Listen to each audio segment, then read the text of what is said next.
fini la chose.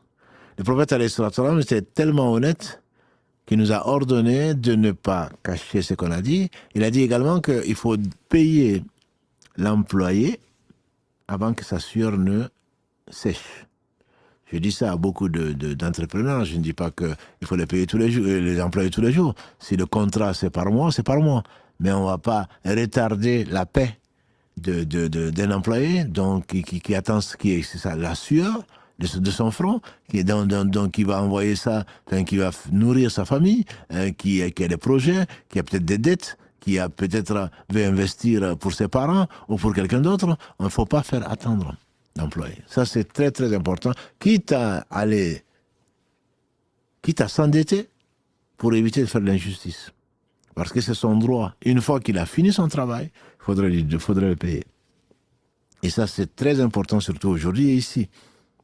Beaucoup de gens, parmi les musulmans, les gens préfèrent travailler avec eux, pas forcément parce qu'ils sont musulmans, parce qu'ils aiment leur religion, ils aimeraient faire les prières à l'heure, ça devient de plus en plus rare, par exemple.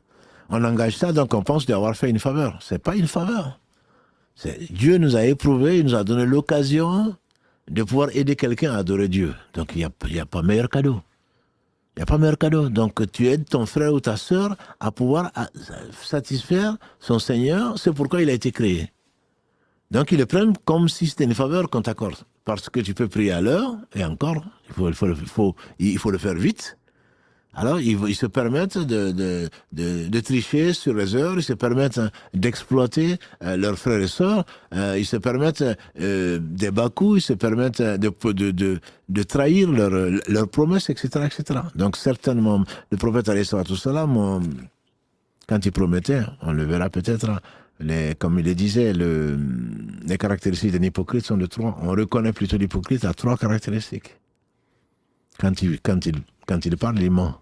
Quand il promet, il ne tient pas sa promesse. Et quand tu lui fais confiance, il trahit ta confiance. Et donc, entrepreneur ou pas, l'homme et la femme doivent être honnêtes. L'honnêteté, ça ne se négocie pas.